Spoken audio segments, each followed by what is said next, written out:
오늘 할 이야기는 조이대 탄핵 소추안에 관한 생각입니다.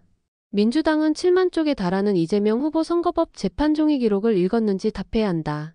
국민의 참정권을 박탈하려 했던 초유의 사법부 대선 개입 의혹이 제기된다고 말했습니다. 그러면서 조이대는 명심하고 결자해지해야 한다. 스스로 물러나는 것이 맞다. 사법부의 독립성은 스스로가 망쳤다고 주장했습니다. 또한 민주당은 대법원에 대한 3차 국정감사를 검토 중이라고 밝혔습니다. 조국혁신당도 기자회견을 열었습니다. 그 자리에서 조이대에 대한 탄핵 소추안까지 공개했습니다. 사법부가 제대로 내란을 단죄할 수 있다는 신뢰를 잃었다. 국회가 본질적인 해결책인 조 대법원장 탄핵을 미루고 있다. 개혁 야당들과 함께 사법개혁연대를 추진할 것이라고 입장을 밝혔습니다. 탄핵 사유로는 공정한 재판을 받을 권리 침해, 정치적 중립 의무 위반, 정치적 표현의 자유 및 자유로운 선거운동의 권리 침해 등이 포함되어 있습니다. 또한 사법개혁을 위해 법원행정처를 폐지하고 다른 조직으로 대체하는 등의 법안도 내놓았습니다. 한편 민주당은 조이대 탄핵 소추안에 대해 신중론을 펴고 있습니다.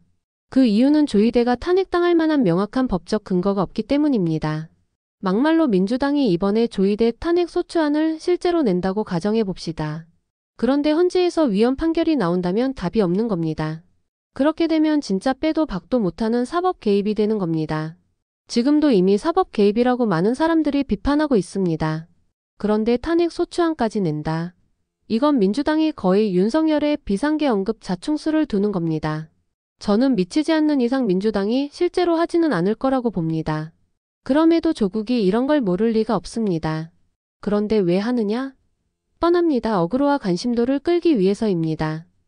이대로 선거에 나가면 답이 없는 걸 알고 있습니다. 그래서 개딸이나 극좌 세력에게 자기 당을 홍보하려는 겁니다. 이런 일을 거대 야당이 직접 하기 어려우니까 조국이 나서서 하는 겁니다. 조국은 민주당이 과거 탄핵에서 느낀 교훈이 전혀 없는 것 같습니다. 무리한 탄핵, 근거 없는 탄핵은 결국 부메랑이 되어 돌아옵니다. 그런데 대법원장을 탄핵한다. 이건 민주당조차 못하는 희대의 뻘짓입니다. 이진숙이 한 말이 떠오르네요. 좌파들은 우리가 상상할 수 있는 모든 것을 하는 집단이다. 물론 저는 극우도 마찬가지라고 생각합니다. 민주당이 정권을 잡고 브레이크를 걸자 조국이 폭주하고 있습니다. 마치 윤석열 정부 시절의 민주당을 보는 듯합니다. 이상 자유로운 이야기였습니다.